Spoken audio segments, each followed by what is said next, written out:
ఛత్రపతి శివాజీ భారీ విగ్రహం కుప్పకూలింది. అయితే ఈ విగ్రహాన్ని ఆవిష్కరించి 9 నెలలు కూడా పూర్తి కాకముందే నేలకూలడం తీవ్ర విమర్శలకు దారితీస్తుంది. ప్రధానమంత్రి నరేంద్ర మోడీ అంగరంగ వైభవంగా ప్రారంభించిన ఈ 35 అడుగుల భారీ శివాజీ విగ్రహం కూలిపోవడంతో తీవ్ర విమర్శలు వెల్లువెత్తుతున్నాయి. ఇక ఈ శివాజీ విగ్రహం కూలిపోవడంపై మహారాష్ట్ర సర్కార్పై ప్రతిపక్షాలు తీవ్ర స్థాయిలో విమర్శలు గుప్పిస్తున్నాయి.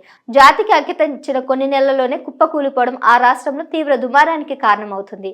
ప్రధానమంత్రి నరేంద్ర మోడీ మహారాష్ట్ర ముఖ్యమంత్రి ఏక్నాథ్ షిండే ప్రారంభించిన ఈ విగ్రహం 9 నెలలకే నేల కొరగడంపై ప్రతిపక్షాలు తీవ్ర స్థాయిలో విమర్శలు గుప్పిస్తున్నారు.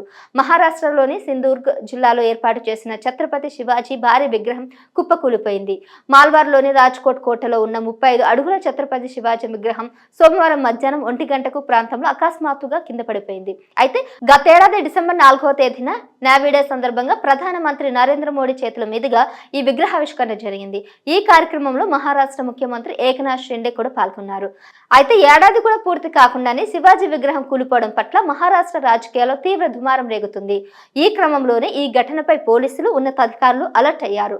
ప్రారంభించిన కొన్ని నెలలకే ఈ భారీ విగ్రహం కూలిపోవడం వెనుక ఏదైనా కుట్రలున్నాయా అనే కోణంలో దర్యాప్తు చేస్తున్నారు. ఈ విగ్రహం కూలిపోవడానికి కారణం ఖచ్చితంగా తెలియాల్సినప్పటికీ నిపుణులు రంగంలోకి దిగి దర్యాప్తు చేస్తున్నారు. గత కొన్ని రోజులుగా మాల్వాన్ ప్రాంతంలో భారీ వర్షాలు కురుస్తున్నాయి. మరి ముఖ్యంగా గత 2-3 రోజుల నుంచి భీకరమైన గాలులు కూడా వీస్తున్నాయి. అయితే ఈ వానలు గాలులు కారణంగానే ఆ విగ్రహం కూలిపోయి ఉండవచ్చని అనుమానాలు వ్యక్తమవుతున్నాయి. లేదంటే దాన్ని కల్తీ జరిగిందా, నాణ్యత లేని సిమెంట్ను కానీ నాణ్యత లేని అక్కడ ఉన్నటువంటి రా మెటీరియల్ని యూజ్ చేశారని అనుమానాలు వ్యక్తమవుతున్నాయి. సమాచారం అందుకున్న వెంటనే పోలీసులు సింధూర్గ్ జిల్లా యంత్రాంగం హుటాహుటిన ఘటన స్థలానికి చేరుకొని పరిస్థితిని సమీక్షిస్తున్నారు.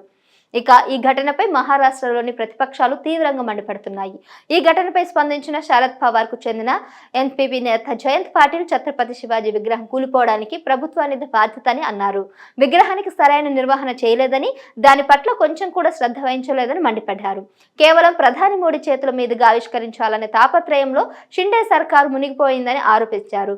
మహారాష్ట్ర ప్రభుత్వం కొత్త టెండర్లు ఇచ్చి కమిషన్లు తీసుకొని కాంట్రాక్టులు ఇస్తుందని కూడా విమర్శించారు. ఇక ఈ విగ్రహం కూలిపోయిన ఘటనపై మహారాష్ట్ర మంత్రి దీపక్ కేసర్కర్ కూడా స్పందించారు. శివాజీ విగ్రహం కూలిన ఘటనపై తనకు పూర్తి సమాచారం లేదని, దీనిపై సమగ్ర విచారణ చేపడతామని ప్రజల పనుల శాఖ మంత్రి సింధూర్గ్ జిల్లా ఇన్ఛార్జ్ మంత్రి రవీంద్ర చవాన్ కూడా తెలిపారు. కూలిన ప్రాంతంలోనే కొత్త విగ్రహాన్ని పెట్టేందుకు తాము సిద్ధంగా ఉన్నామని కూడా స్పష్టం చేశారు.